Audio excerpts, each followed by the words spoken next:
Ladies and gentlemen, Europe y son edge. The relationship between France and Italy, two pillars of the European Union, is crumbling before our eyes.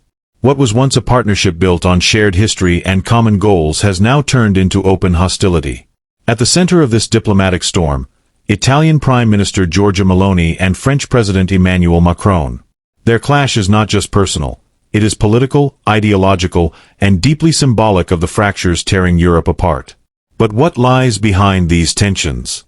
And what does this rupture mean for the future of the European project? Stay with me until the end, because this is bigger than France and Italy. It's about whether Europe itself can survive.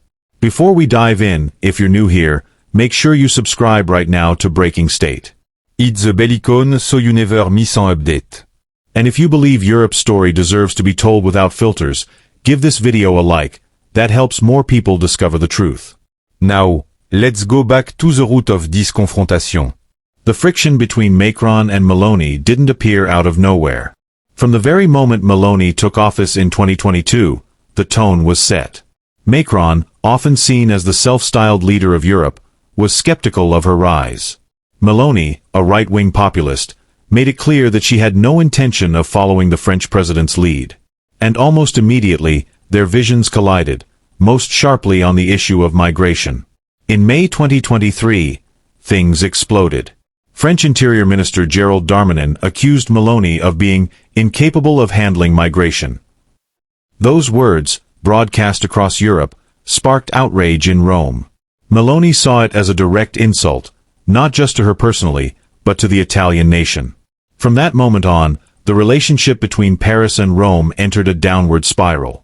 Meloni didn't remain silent. In recent months, she has openly criticized Macron's policies, calling them counterproductive and dangerous for Europe's unity.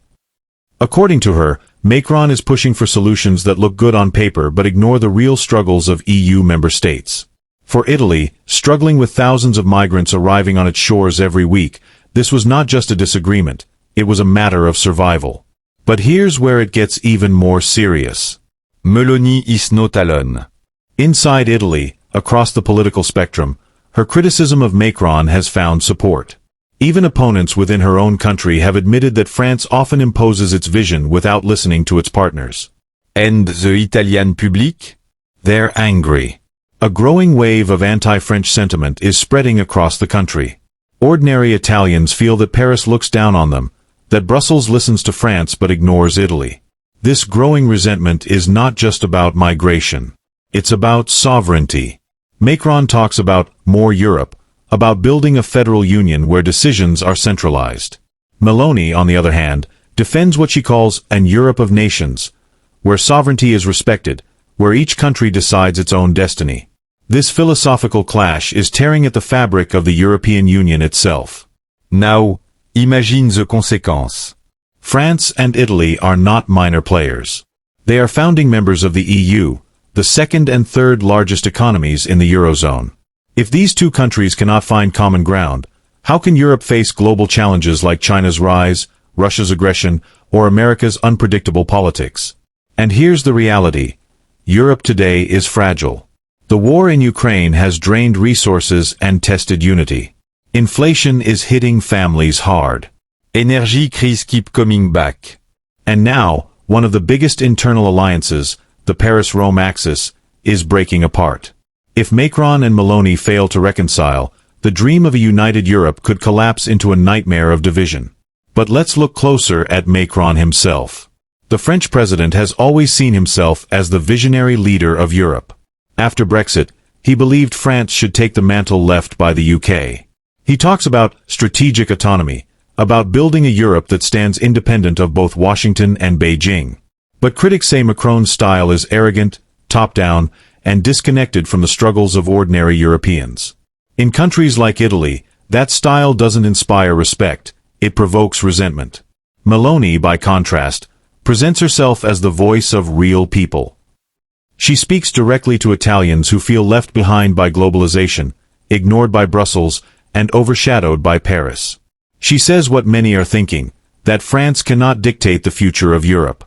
And whether you agree with her politics or not, you cannot deny her message is resonating. So, what does this mean for the European Union? If France and Italy are locked in conflict, decision-making in Brussels will grind to a halt. Already, we see the EU divided on migration policy, on defense spending, on economic reforms. Add a Franco-Italian war of words into the mix, and unity becomes impossible. Other leaders, like Germany's Chancellor Olaf Scholz, may try to step in, but Berlin itself is struggling with recession fears and declining influence.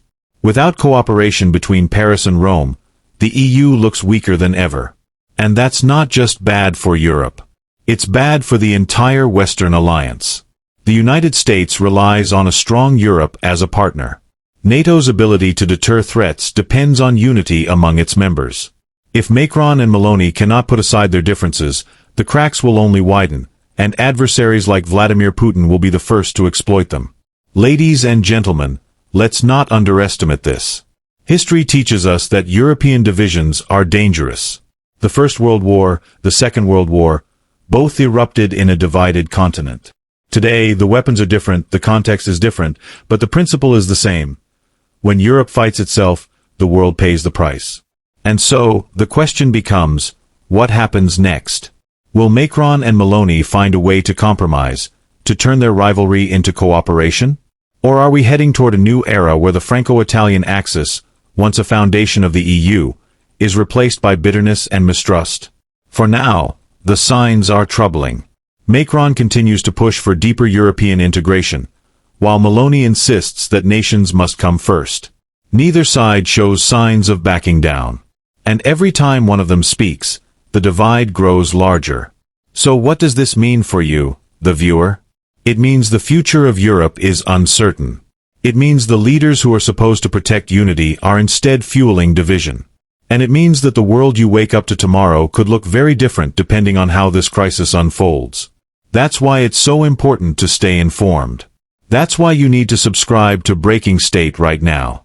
We'll keep bringing you the updates that matter, the context the mainstream media ignores, and the voices that explain what's really happening behind closed doors in Paris, Rome, and Brussels. And if you believe people deserve to know the truth, give this video a thumbs up. It helps more than you realize. Because here's the bottom line. The tension between Macron and Meloni is not just a political spat. It's a symptom of something deeper. A Européen union cooked between two visions of the future. A continent divided between federalism and sovereignty. Between elites and ordinary citizens. Between unity and fracture. The choice is still open. But the clock is ticking.